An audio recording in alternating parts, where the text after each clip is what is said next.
Hello, Ryan Dahl here from PraiseCharts. PraiseCharts Live, we're doing it again. Let me tell you, sometimes when I do these interviews, I get a little nervous because I don't quite know the person or talking about something. I'm just trying to pull all my notes together, things like that. But today, this is a session with Matt McCoy, and I'm telling you, Matt is one of my closest friends in the world. We have done so much life together, so many deep conversations about life, ministry, business, church, all that kind of stuff. Finally, I'm like, Matt, we just need to have a conversation like this in front of people listening, and then they can join in, ask their questions. And you know Matt McCoy, the founder of Loop Community, which has literally served thousands of churches all around the world and really taken church into a modern worship era, especially with multi-tracks. And the thing I also love about Matt McCoy is it's not just like a multi-track website. It's a community building site. That's right in the DNA of who Loop is, because they're called Loop Community. So and we're almost kind of similar in PraiseCharts in that I've got a community of arrangers that resource PraiseCharts and make all the arrangements we do. But Matt, even more, is trying to build a wide community. So beyond Loop Community, Matt and I also share common ground in that we got into this whole world as worship leaders. So we're going to talk about the good old days when Matt was immersed in leading worship, and I think you'll be surprised at how much great insight he gives. He's a very authentic, real person. So without saying anything else, let's go into Matt McCoy. Matt McCoy. What's up, Ryan? Hey, man. This feels so good. It's just like, let's just pretend nobody's listening to us. It's just you and me just having a bro talk. Totally. I always love our chats. I know, right? We like to talk. Usually, actually, we use the app called Voxer. I don't know if anybody's heard of Voxer, but it's an app where you can voice chat. So I'll leave like a 10-minute voice message to Matt, and then he'll go for a walk with his dog or his daughter or something like that. And then he'll respond back. And, you know, sometimes there can be a few hours or even days between the dialogue, but it's very personal. It's the ultimate podcast. That's right. When I get a message from you, you just, you talk on for like 20 minutes. I can just put it on like 2 times speed and just walk around and listen. And it's very entertaining. 2 times speed? You should be like halftime, soaking it in, just savoring everything I say. No, you're right. I actually find that too, like talking to a good friend is better than subscribing to any podcast, right? Because you're talking to someone that cares about you, that knows your story, knows your life, and you can just be like authentic and real, man. When I'm driving, like I don't want to listen to music or the radio if there's a good Vox from a close friend like yourself. The thing about Voxer too is it just captures very real life because it's just very raw. Like you just press record and just start talking, and you're talking to yourself, really. So yeah. Well, we're going to try and take some of that world and translate it into, this. We've got several people listening. I'm sure many more will listen to the recording going on. So I don't know where we want to start with this. I know where we're heading. We're going into these questions about leading worship. I think maybe a good place to start, just to kind of dive fairly close into it, is I know you're it's almost like a past life where you were really immersed in worship leading, and now perhaps, certainly because of COVID, that world has changed. So why don't you talk a little bit, just a little background about where you were in the world of worship leading and maybe kind of where you've come to right now, and then we'll press in with some other questions. And by the way, just as Matt is talking, if any of you have questions, feel free to pipe them into the comments, and we'll try to make some opportunity to respond to questions at the end. So, give us some backstory. Well, so like most worship leaders, I started leading worship in middle school, when I was like 12 or 13. Yeah. And I was leading worship all the way through high school, through college, post-college. So I'm 35 now, and I've been leading worship since, in middle school. And a lot of those years were spent on staff at churches. Mm-hmm. So I was on staff at a church in Cincinnati and a church here in Chicago. and spent a lot of time leading worship as a full-time worship pastor. You Hmm. know, doing the meetings, doing the planning center, scheduling the bands, running auditions, Mm-hmm. you know, all that stuff that worship pastors do. Yep. Um, and so I was doing that full time. And then when I started Loop Community, I kind of started to slowly transition out of full-time worship ministry and was more of doing contract worship leading. When a church would need a worship leader, they would hire me to come in and lead worship. But I also did a lot of traveling and leading worship at conferences, which I love that stuff. It's just so fun. And but you know, I'm 35 now. I was leading worship for what 20 years, and I'm kind of now more so focused on Loop Community, and I lead worship now maybe once every 2 months or so. COVID Right. kind of changed things. I was Right. leading worship a lot more, like once a month, twice a month. Then COVID hit, Yeah. and churches had to kind of pull in their budgets, which is totally understandable. Yeah. And so I'm not leading as much now, Right. which has actually been kind of nice, a good little break. But I love leading worship, and I think I I'm gonna can lead worship. remember, like, we've had many Voxer chats where you have said things like, man, I just feel like I need a break. I just need to get some space, reconfigure my brain. I mean, any worship leader goes through that. And then other times Yeah, it'd be a Vox, it'd be like, oh, I just miss leading yeah, worship. I miss being engaged with a team. And it's that, yeah, we swing back and forth because we love it. yeah, And yeah, yet it consumes us, or it consumes all our energy, our focus, all of yeah. that. So, Well, and when it's in you, when you have mhm. that like passion And and that calling. desire, I mean, yeah, and calling, yeah, it's you can't shake that. It's a almost a God given like, hey, Hmm. this is what you need to do. And so there are times when you need breaks, but it's Yeah. something I think I'll always be doing as long as a church will have me. Yeah. And you have a unique perspective because of your place in Loop Community and this whole world of multi-tracks, which I'm sure just baffles a lot of churches. And so to have someone like you come in where that's very second nature, you can just deposit so much, especially if you were consulting or doing a weekend worship leading in Yeah, a church. You could leave them with a deposit that's like, oh, now we know how to do yeah. this. So That so has actually been pretty cool. Is that a yeah. lot of the churches that I've contracted for, Yeah. I come in and they don't use tracks at all. Hmm. Right.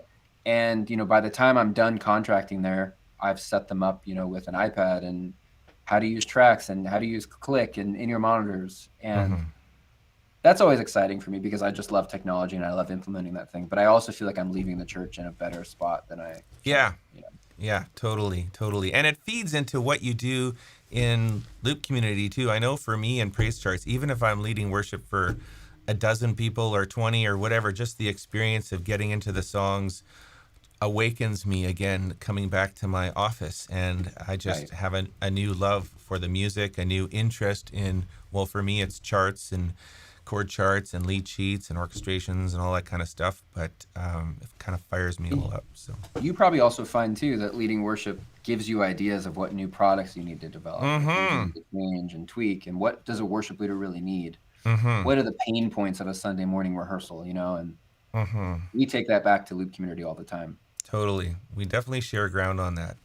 Okay, just transitioning a little bit before we go into the 3 points, which are coming up, and I don't even know what they are. So I'm just going to be hearing from you. I'm super interested to hear. But I did go into the archives of our texts and I found a few pictures from the good old days of Matt leading Uh-oh. worship. So Oh this is gosh. like, no gray beard, no gray hair, I know, the yeah. No old gray. Matt. And I just kind of wanted to ask you, Matt, Wow. is what does it feel like when you look at these pictures and just think about Oh. that whole world that surrounds big stage kind of complex technological worship leading? What's it feel like to look at these Well, I pictures? wish I wish I had that much hair still. But I mean, looking at that, gosh, it makes me miss it. I miss, Oh, the really? pre-COVID days where you could get together like that. I mean, look at that shot. That's like no one's wearing a face mask. Yeah. Everybody's just like singing at the top of their lungs, spitting on each other, spitting on the people in front of them, like Yeah, I do miss that a lot. for And sure. It I'm almost just seems surreal. It's like another world because we're 14 months away from those kinds of experiences where they happen in the past. it does feel like another life though, Mm-hmm. Ryan, and I do miss it a lot. Hmm. I'm really thankful though I had all those opportunities to lead, and but you know it's What was this? seasons. Was Like this God your kind like of home church? Is this your little church? Is this how it is every Sunday morning for you? no, this was a conference that happened every New Year's Eve called NDCC with Campus Crusade, Oh which they yeah. call Crew now, Yeah. and a couple thousand college would come into the convention center downtown Indianapolis, and we do a big worship night on New Year's Eve, Yeah. and that's what those are from. Yeah. And you had a band that like regular bros that would play with you, travel with you, all Yeah, that kind of stuff, right? yeah, we had a band, and we would same guys, and we would travel and do this kind of stuff all the time, and Yeah. it was so fun. But you know, it is a season. Like I wasn't married then, Yeah. I didn't have kids then, Mm-hmm. and I think that'd be pretty difficult to do now. Yeah. Well, life has seasons. But people do it. But you know what? People do that, Yeah. and it's fun. Okay, so that's kind of like the background. Now we know a little bit about who you are, where you've come from. So let's talk about the lessons that you learned. I think we framed this, if the three things if only I knew these things, or the three Yeah. tips. So like just take us into the first thing. What's the first thing that would come to mind as you look back and think about what you've learned? All right. So I wrote down a few things. My Okay. first thing, I would title it "People First, Music Second." Mm-hmm. I wish that someone would have told me that and really pushed on that on me when I was a young worship leader. That people are first, music comes second. And a couple like sub points to that of what I'm explaining is first of all, on a practical level, picking songs for your congregation, not for yourself. I can't even tell you the amount of times I've added songs to set lists just because I personally like them Mm-hmm. or that they personally minister to me, but like the congregation has no idea what it is. It's a completely obscure song and it just flops. Hmm. And it's because I was thinking about me before I was thinking about the people I'm leading. Hmm. And so there's that. And then I think also another thing that is people before music is that keys matter. So I Hmm. used to lead worship and use the original song key. I would like key it up so high, but Hmm. what people don't realize is that and I know this now by attending church is that I Yeah. get there at like, 9 a.m. I didn't have a vocal warm up like the worship leader did. The Right. worship leader got there 2 hours before and has been warming up for hours. Yeah. And it's so important, I think, to keep your congregation singing. Putting songs in a key that people can sing in Yeah. is really, really important. But I Um, like, Matt, what you're saying is that I know you're talking about keys and even song selection, but your point is it's about the people first. yes, So it's yes, those technological or musical decisions flow out of the thing that's in the top of your mind is the people, right? That's yeah, not the show, it not the lights, right, not exactly, the accolades or all the things that kind of come with, worship leading. exactly. Right. People before the music, be thinking about that. And Yeah.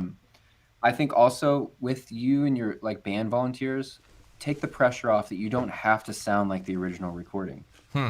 Um, I remember like when I first started leading worship, felt so strongly that like, okay, we have to sound exactly like the recording. And I was like pretty hard on my volunteers even like, hey, you didn't hit that note right, or you didn't like play Mm-hmm. that part right, and listen to the recording. And I would put the phone up to the microphone, listen, listen. And it's Hmm. like, why am I putting this unnecessary pressure on Hmm. the people in my band, on myself? Like, we don't have to sound like the original recording. Like, just Mm-hmm. play the song. Mm-hmm. Do what God has given you and play the song and take that pressure off. And I do think that that's another point of like putting the people before the music. Like the Right. people in my band are more important. My Yeah. relationships with them, like how they are experiencing Sunday morning, is more important than the importance of like hitting the music perfectly. Mm-hmm.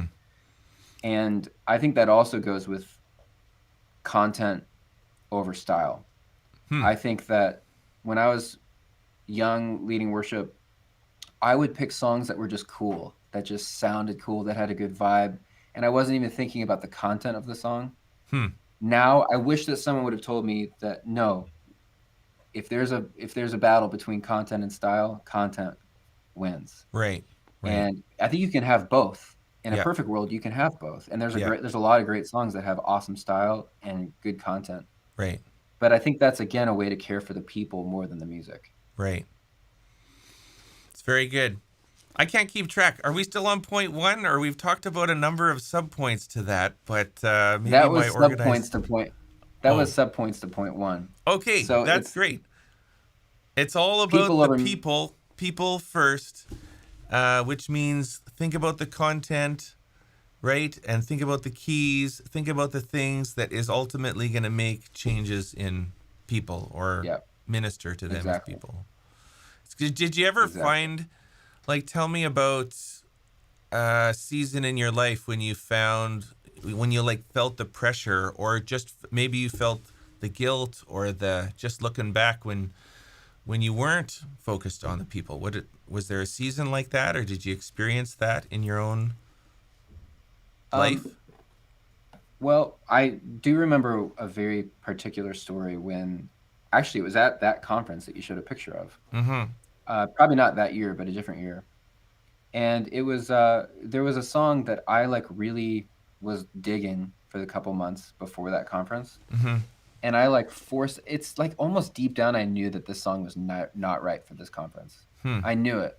Hmm. But I ignored that like intuition and I ignored that feeling and I just threw the song into the set list. Hmm. And I threw it and so much so I even put it into like almost every set list. There were Hmm. probably like 8 set lists for that whole Right. conference. And I was just like, "No, we're going to sing this song." And it was a total flop.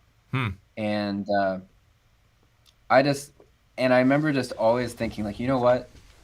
That was a total situation where I was not thinking about the people I'm leading.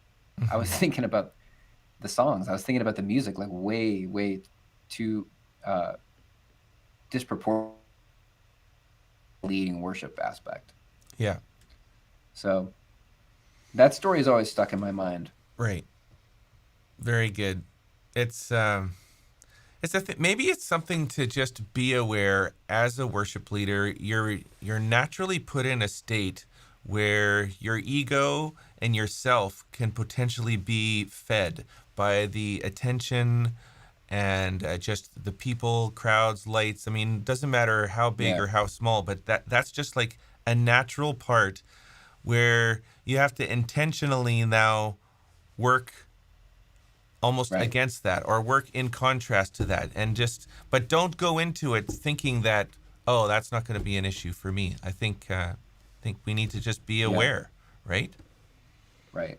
Yeah. And I think also how we're treating our teams, like if you are putting on so much pressure on your teams and rehearsals, I know that I've been in rehearsals that feel very stressful because you're Yeah. just demanding so much of your team.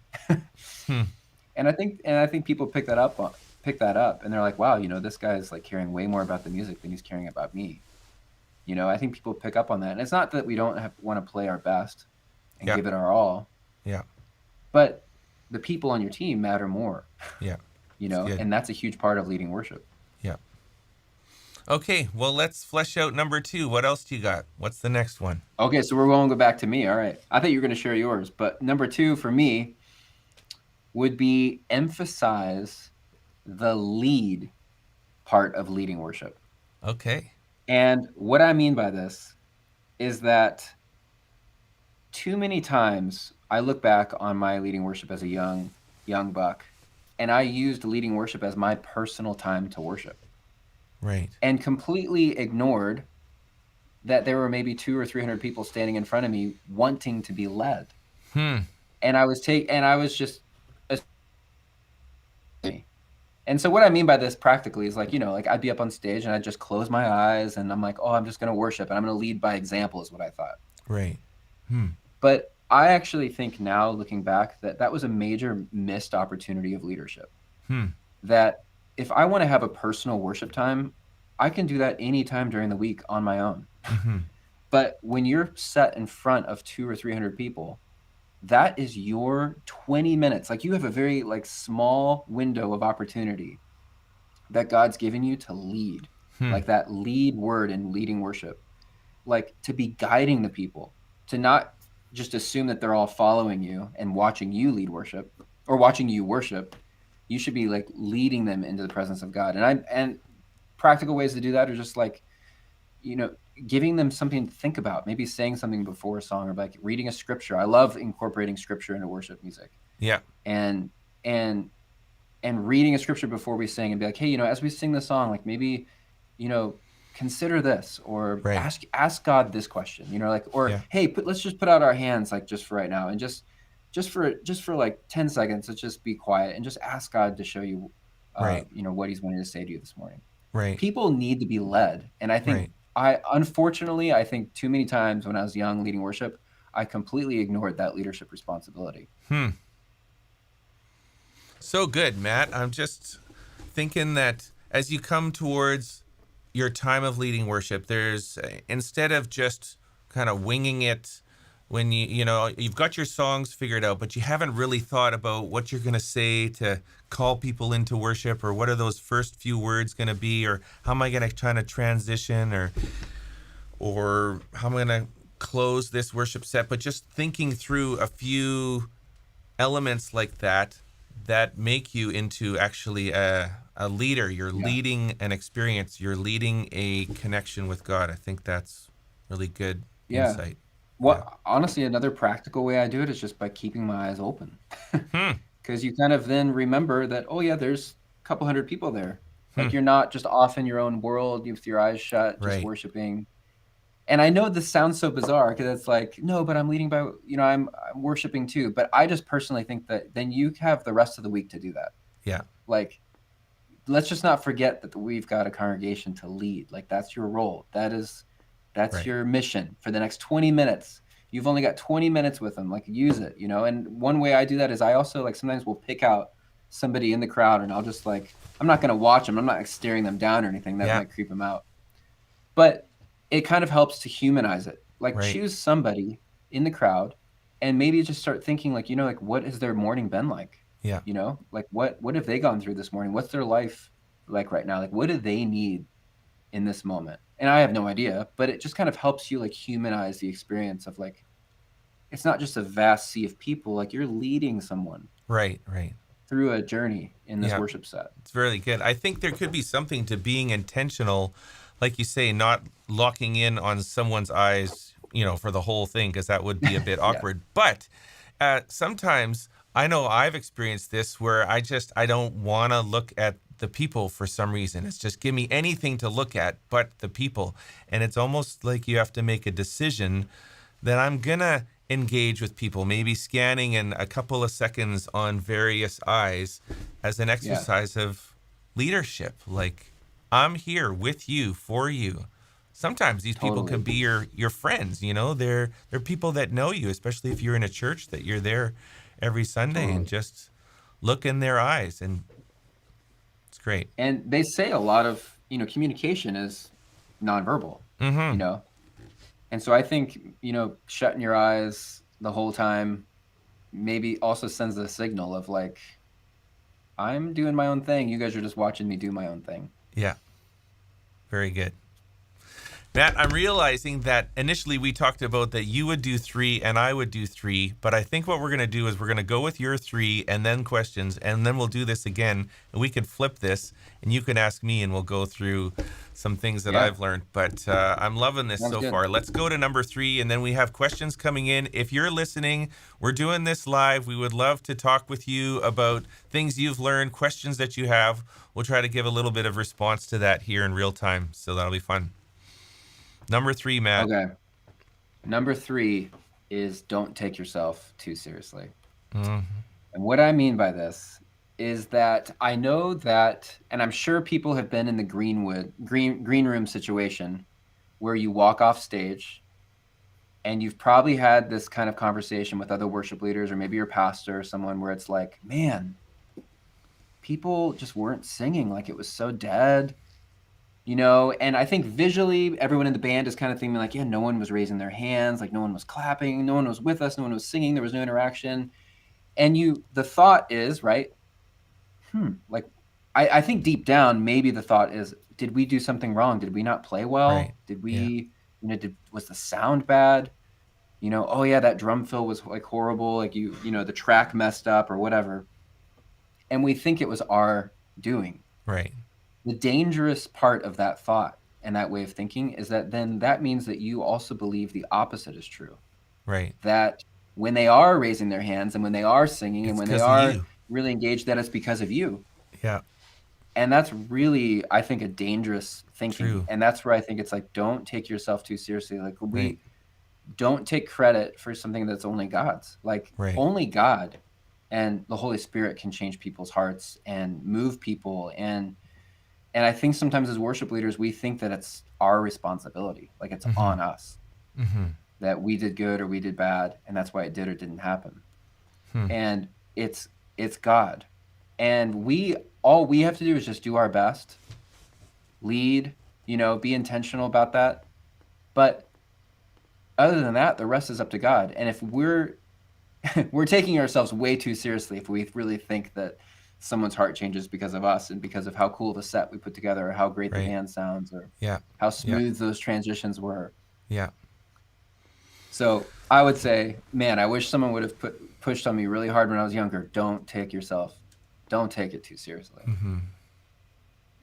Think about how many worship leaders in this day and age are in that age from 20 to 30. So many worship leaders are still very young in their life, young in their kind of maturity and growth and dealing with themselves, dealing with their ego, dealing with their beliefs, all of that. So I don't know, just to be able to sit and talk with someone like yourself that's been through that whole era. You've lived it since you were a middle school person, right? Before I could drive. I know. Yeah.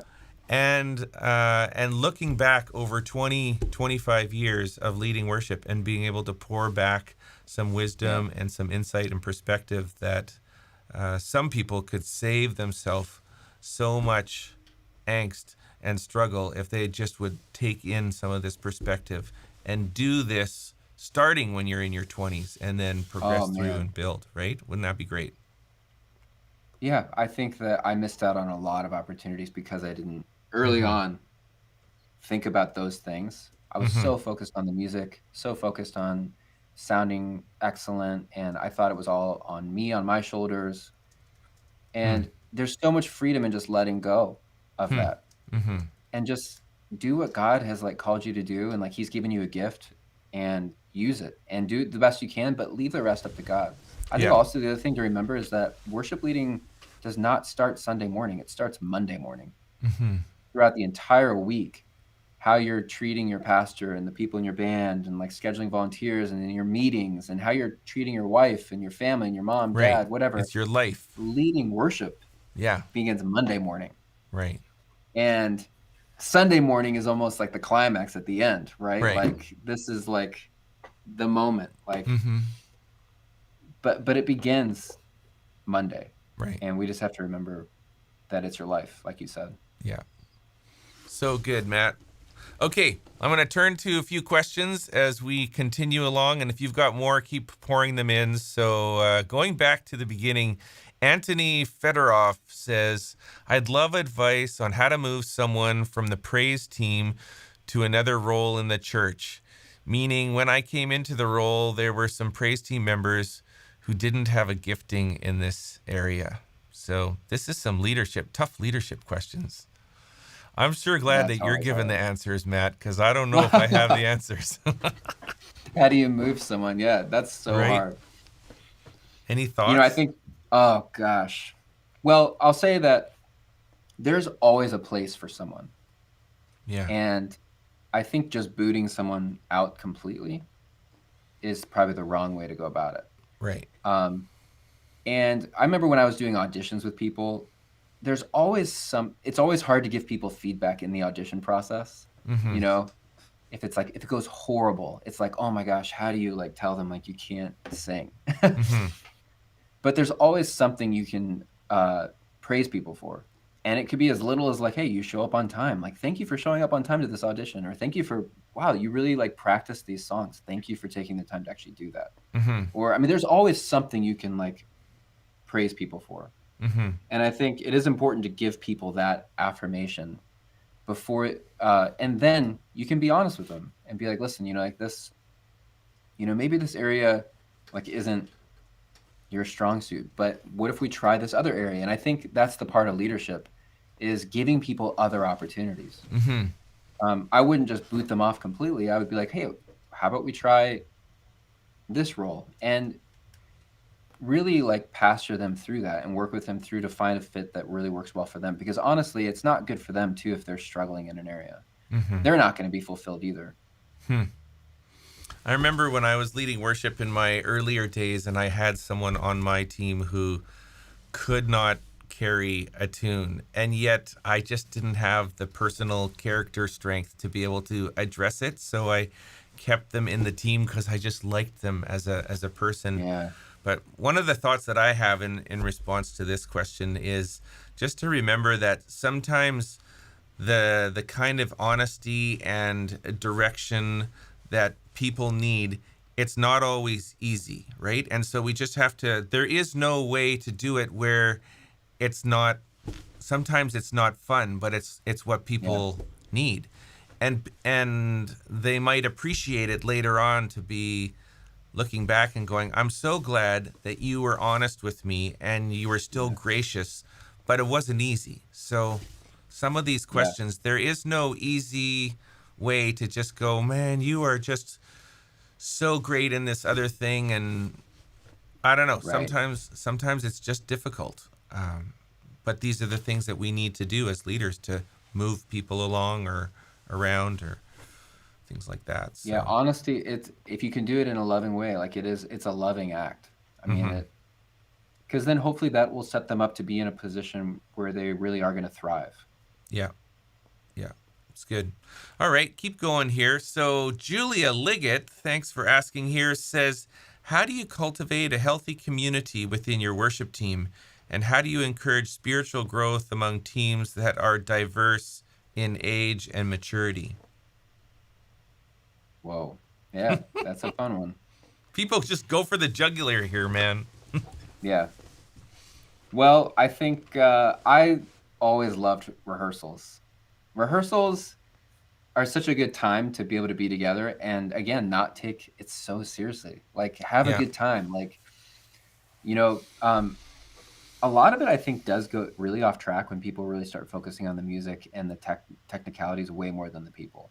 Like, remember that you're with people. Like, hang out with them. Like, talk to them. Like, get to know them on a personal level. I think those times when you're setting up before rehearsal, after rehearsal, maybe go out for dinner after rehearsal.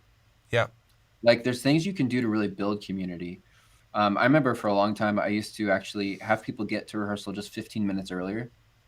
And before we'd start, so we would set up, and then before we would actually like start, we would go like just circle up in some chairs in the front and just have a little sharing time of like, hey, like what's like your high low this week? Yeah. And go around the circle and let people just share a high low. And that alone will just bring everybody together, kind of knowing, you hear about each other's lives, and you can pray together, and then you can pray and launch into rehearsal and have a good time. I think that's a great way to do it. Yeah.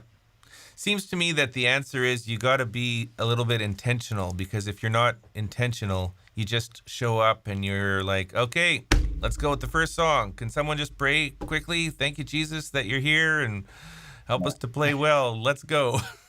Yeah, right. And people can sense that, then they leave, they get in their car, and I think they just know deep down, like, like maybe no one really cares about me. They just care about what I'm doing. Right. They just care about my guitar playing. They don't care about my life. Yeah. So just even having those little 15-minute times of just sharing can go a long way. Right. Very good. Good. Okay, Paul Hefner asks, what is a good number of songs to have in the worship team folder, as in the repertoire? Gosh. I wouldn't probably introduce a new, like more than one new song a month. But I think that kind of changes depending on what church you're at. I mean, I know that that's a very fluid thing. I'd be curious to hear what you think, Ryan. But so that tells me that like maybe I would have, 20 to 30 songs probably in our repertoire for a year. Right. And maybe introduce one every month. Yeah. Um, I think a repertoire is kind of like, I often think in an analogy of a river and a reservoir, and it's like there's a stream flowing out of the reservoir, there's a stream flowing in, and then there's this kind of pool. So, but it's like it's moving, right? So there's songs that are kind of moving along in their life, and then there's new songs flowing in. But the yeah, reality is you can't contain more than, you said, 20 to 30. I thought maybe 40. And I think I totally agree that it depends on the culture of the church and the capacity of the band, the musicianship yeah, capability, the complexity of the songs, and even also just like how much do these songs reflect the culture of our church? Some songs right. are just become part of the DNA, and they you go back to them. So I think it really comes down. Gosh, when I think about it, I'm like, it comes back down to that people over the music thing.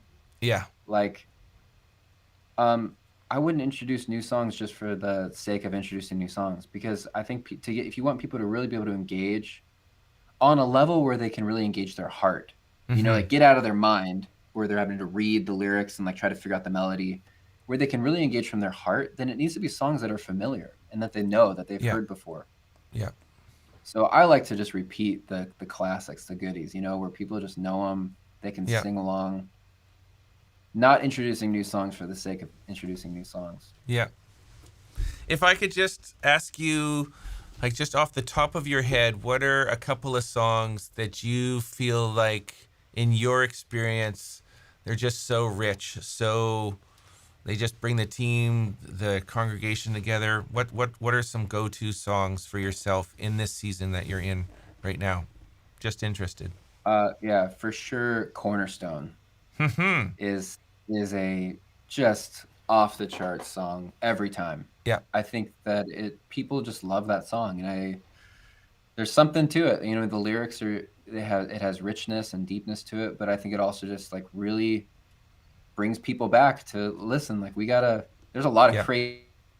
Gotta just trust that God is in control. He's the cornerstone, and so I love that song. That's always a hit. Man, I can Lord, I just Need You is another good envision. one. I was just on Cornerstone for a second, but I'm sure we all have our own experiences, but I have some experiences of playing the keyboard on Cornerstone, and just the church just Christ, and just Yeah, shouting it out, and the whole yeah, band and the fullness, and then there's that ba-na-na-na-na, and yeah, just it all kind of comes yeah. together. I just cherish those moments. So that is a I love.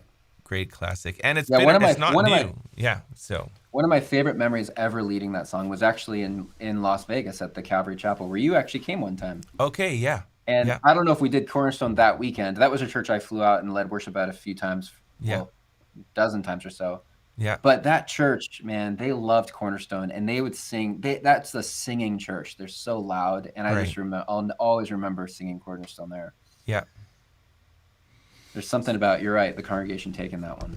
So you had, let's go for three songs. So you had another one that came out I of was gonna your. say "Lord, I Need You" is another one Okay. that And people just know yeah. deep down, and it's very personal. And then I think the third one I was gonna say is "Goodness of God." That's kind of a newer one. Oh, yeah. Um, I was it's going just to say special. Goodness of God as well. I feel like that song carries with it, it's like the voice of a personal testimony.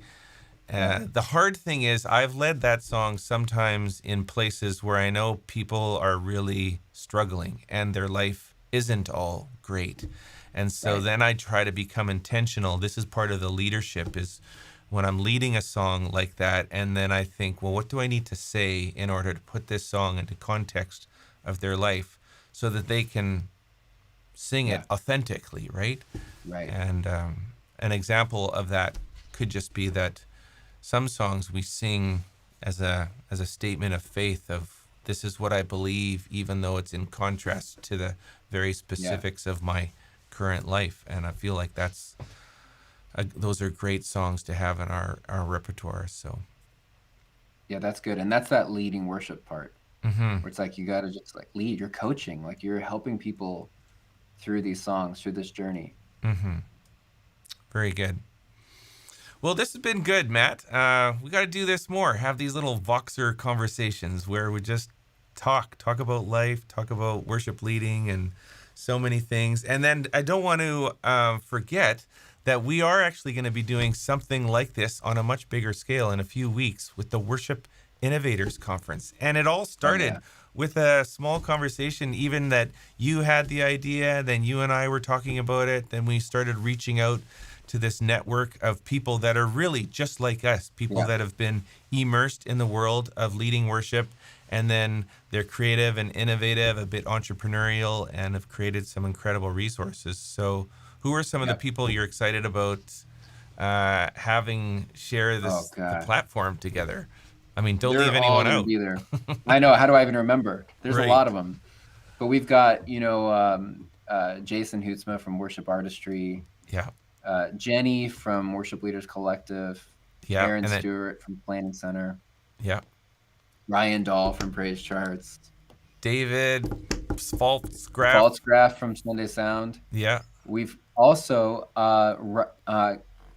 why am I blanking on his name right now? But the guy behind Worship Fails is going to be there to talk about what do you do when things go wrong. You know? Right. Yeah. There's a lot of stuff that can happen. Like how do you handle those moments? Yeah.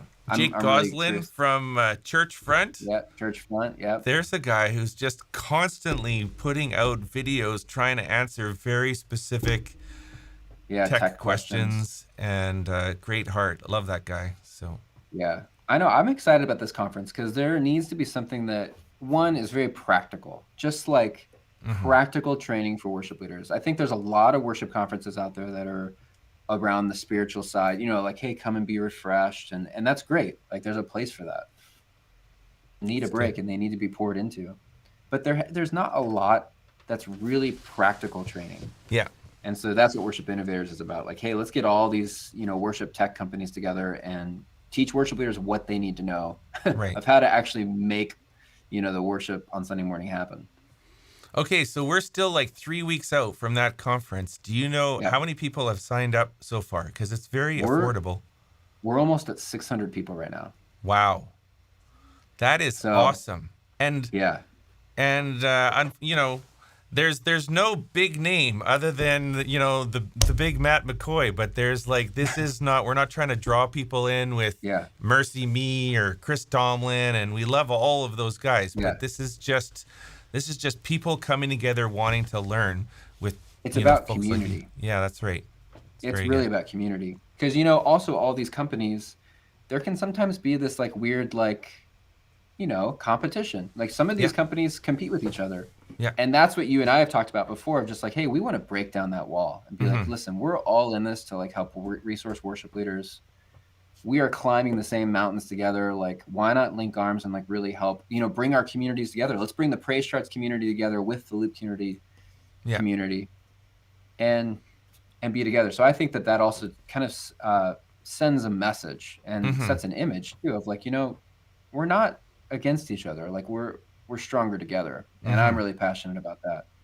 That's awesome. Well, Matt, I'm looking forward to that. For those of you who want to join us for that opportunity, is worshipinnovators.com, right? It's just simple. That's the domain. It's only $25. Yep, $25. People from all over the world. It's all, of course, online. We had almost over 300 people signed up for this conference as a live conference in Chicago, but then we had to pivot and innovate. Go figure. The Worship Innovators Conference had to innovate, and so we've recrafted the whole thing, and it's going to be great. We probably could have done it in person. Now look, but actually, can you even get out of Canada? I don't even know. No, I'm trapped. I'm trapped. Right. Well, we can't. But do it I'm without trapped Ryan in a Dahl. really great country. I do love Canada, but we're not even allowed to travel outside of our health zone. So I've got about 40 miles that I could explore north, south, east, and west. But that's Canada. All right, Matt, this has been great. Thank you to all of you who have joined, and those of you who are listening later on.